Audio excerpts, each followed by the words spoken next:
Сәлеметсіздер ме? Жазыңыздар. Сәлеметсіздер ме, құрметті ФИТ факультеті студенттері, ақпараттық жүйелер мамандығы бойынша 2-ші курс сіздердің пәндеріңіз мынау жалпы электротехника, соның жоспар бойынша ары қарай лекциямызды жалғастырамыз. Енді бүгінгі тақырып, жазыңыздар. Бүгінгі тақырып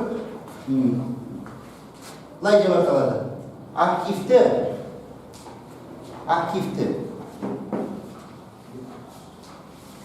Активті L, индуктивті L, сосын сыйымдылықты C, активті L, индуктивті L, сыйымдылықты C тізбектегі толық кедергі, мінекей бүгінгі тақырыбымыз осы. Енді осыны тізбек күйінде айтатын болсақ, мінекей суреті былай болады. Мынау мен айнымалы U R-ға кетеді, одан қайда кетеді? L-ға кетеді. Мынау R, мынау L, мынау C, сыйымдылық, мынау айнымалы кернеу. Мінекей, бірінші сурет дейміз. Міне осы. Осында айнымалы тоқ. Міне мысалға айталық, мынау UM косинус омега-Т, мысалы мынандай пси несі болуы мүмкін. Осындай кернеу келгенде осы жердегі тізбек. Енді біз өткен жолғы лекцияларда мынаны жеке-жеке қарастырдық. Мынаны жеке. Енді сол кезде мынандай формуланы өткен жолы келтірдім. Мысалы айталық, мынау эффективтік тоқ не кернеу, не эффективтік болып жазылады, не амплитудалық болып жазылады. Сонда мінекей былай болады. Түбір асты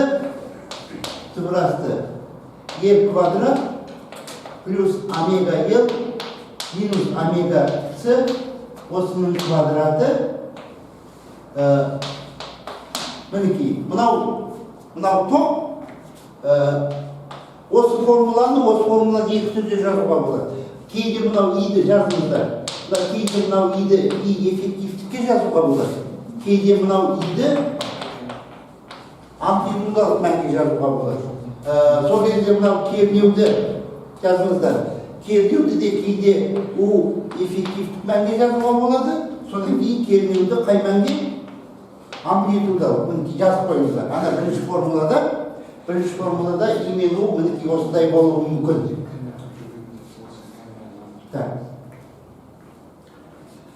Енді мінекей мынау өткен жолы осыған біз тіредік. Өткен жолы осымен аяқтадық лекцияны. Сонда мынау тоқ, мынау кернеу, мынау тоқ екі түрлі болуы мүмкін. Эффективтік немесе амплитудалық кернеуден солай. Мынау толық кедергі. Мына кедергіні мінекей қараңыздар. Түбір асты R квадрат плюс омега L минус 1 бөлінген омега С. Осы кернеуді толық кернеу дейді. Жазып қойыңыздар. Мынау тізбектің, мынау айнымалы тоққа арналған тізбектің мынау толық кернеуі. Жазыңыздар.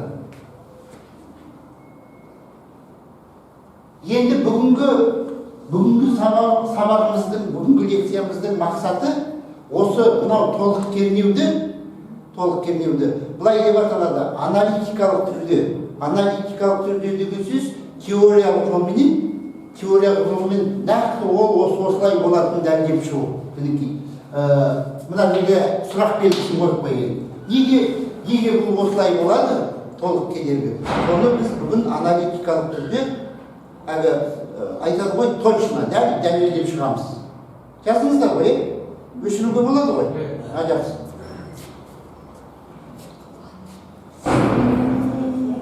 Мінекей, мынаның астын сызып қойыңыздар, осыны бүгін дәлелдейміз.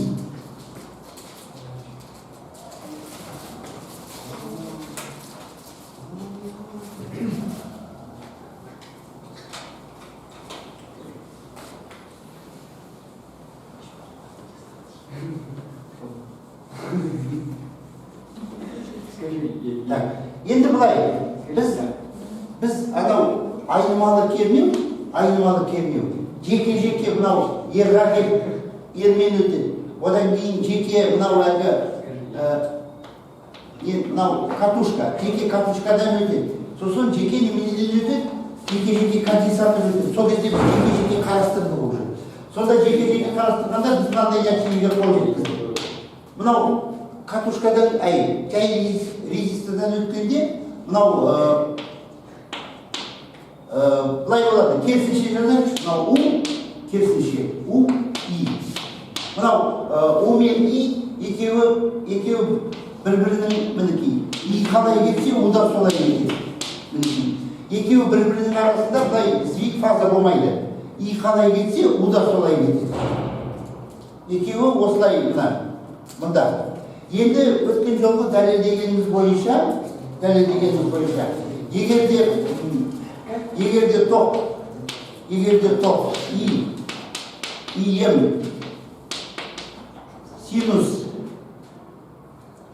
синус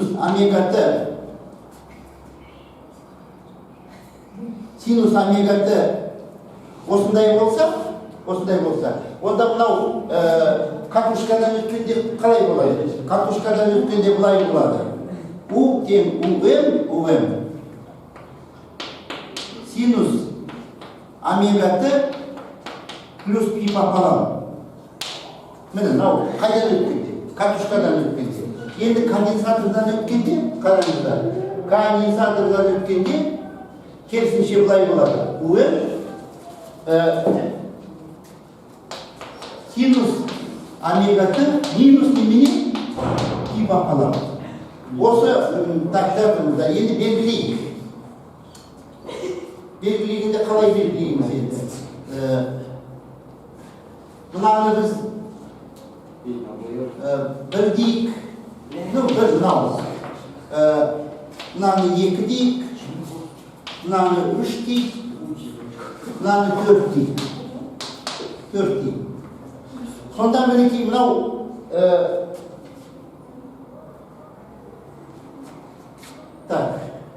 мынаны да жаза кетейікші айтпақшы. Мынау кедергінің өзінде, кедергіде былай болады. У тең УМ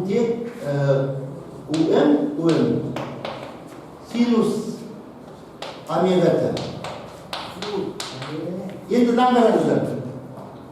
Мынау жай кедергі дейді, кедергі. Фаза өзгермейді деген сөз. Мынау катушкада кедергі бар ғой, кедергі.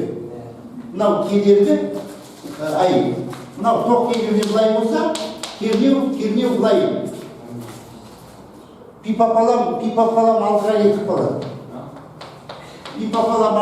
қалады. Ал анау неде? Конденсатордан өткенде, кернеу мінекей, мынау У С-нікі, мынау У Л-нікі. Мынау керісінше пи пополам былай кетіп қалады. Көрдіңіз ба? Мынау дейді, тоқтан, мынау тоқта опережает по фазе дейді, на пи пополам, мынау отстает по фазе. Енді осы ситуацияны пайдаланып, осы жағдайды пайдаланып, былай деп жазуға болады.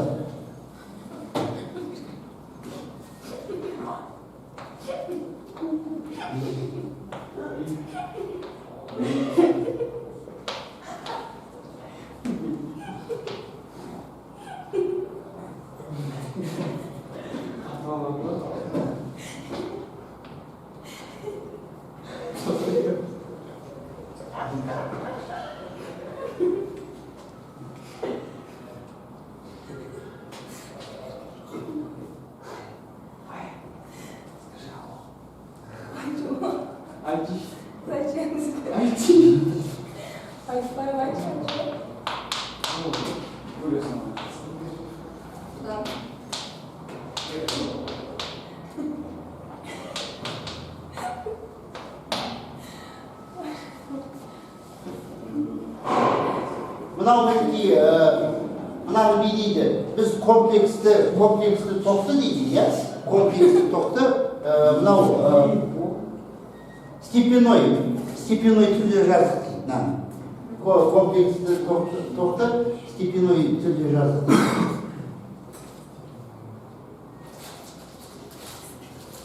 Комплекс демесі қалай? Комплекс тоқтап. Енді Қандай түрде? Комплекс. Ақын сөйлеші. Жағын емес. Делается.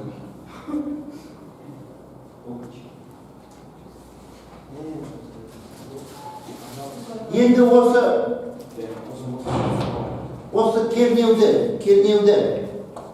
комплексті түрде мынау неге жай кедергіге жазатын болсақ, онда былай болады.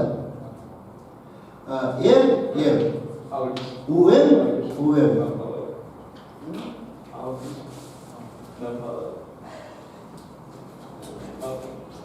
Я больше это слово предлагаю.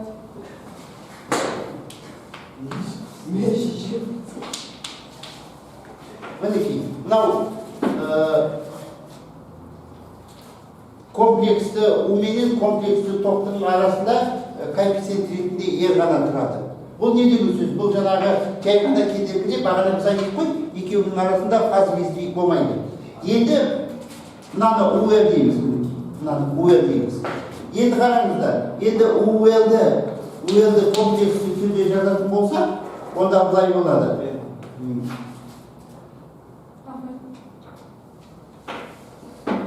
G омега L I.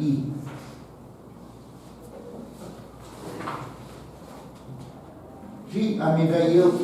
Мынау нені көрсетеді? Мынау жаңағы кернеу анаған пи пополам алдыға кеткенін көрсетеді.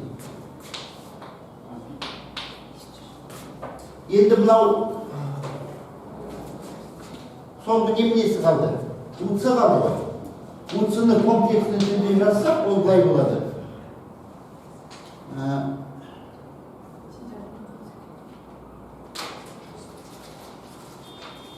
Бір бөлінген G омега С I болады.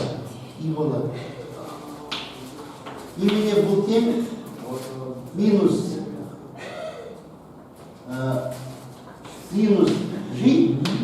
омега С I. Енді осы 6, 7 мынау неше болды? 8 қой. 6, 7, 8-ді мынау жаңағы мына жерде суретті салдық қой яғы. Әуелі кедергі, одан кейін катушка, одан кейін конденсатор. Сондайға біріктіріп жазсақ болады. Мінекей. У тең болады, қараңыздар. Плюс G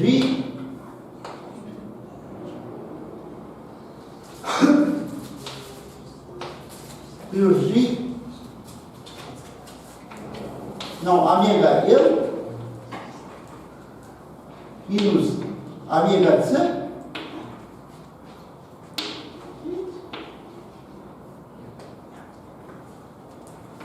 И. Мінекей, нешінші формула? 7, 9. Мінекей, 9-шы формула, жазыңыздар. 9-шы формула маңызды. Несімен маңызды дейсіздер ғой? Ол, қараңыздар.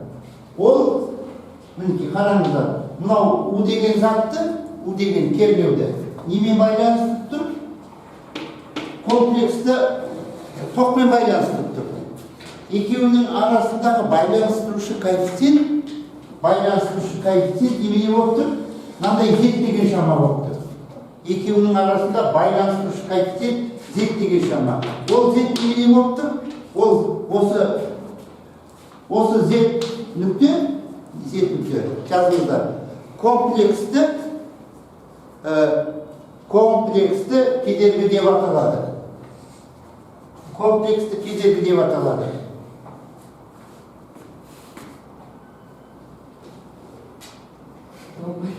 Комплексті кедергі деп аталады.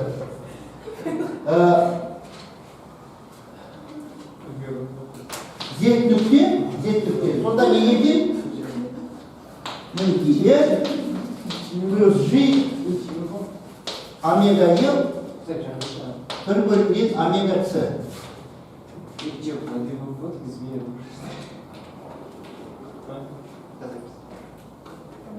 Немесе былай жасауға болады. R плюс G омега ел минус омега С. Неше? 9, 10. 10.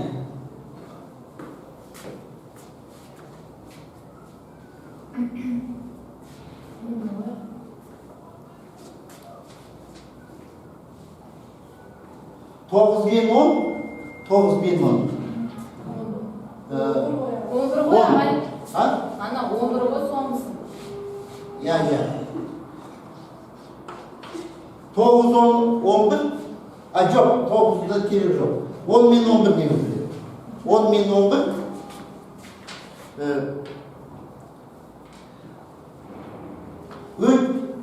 Бүкіл электротехникада өте маңызды формула. Бүкіл электротехникада өте маңызды формула.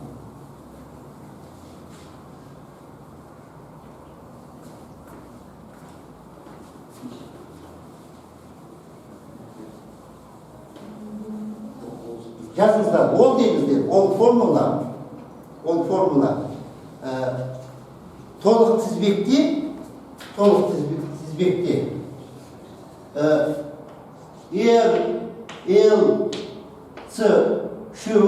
LLC үшеуі қатарынан болған кезде, LLC үшеуі қатарынан тұрған кезде,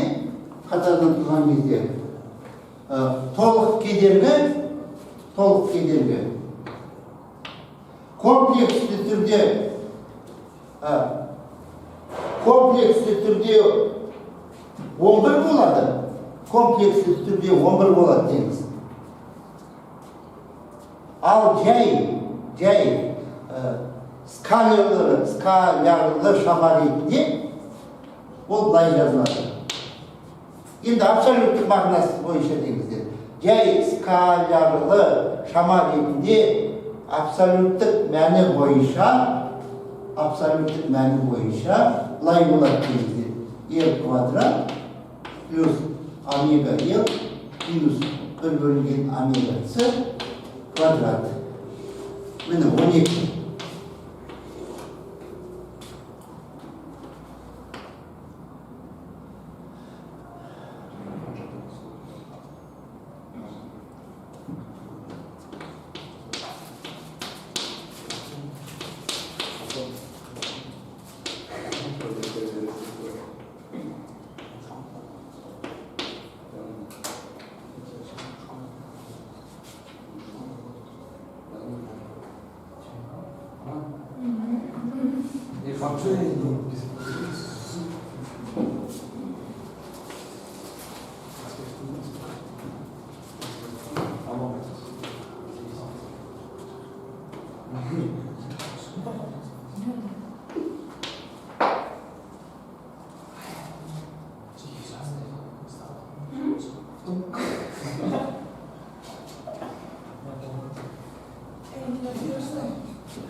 У меня больше нет.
Mına formulatta жазылсаңыздар артық болмайды. Now.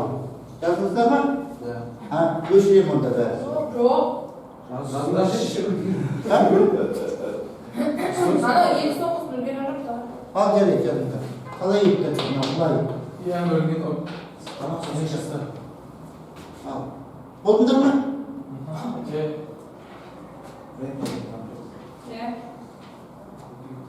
Al болдыңдар ғой. Болды. Так, еттер.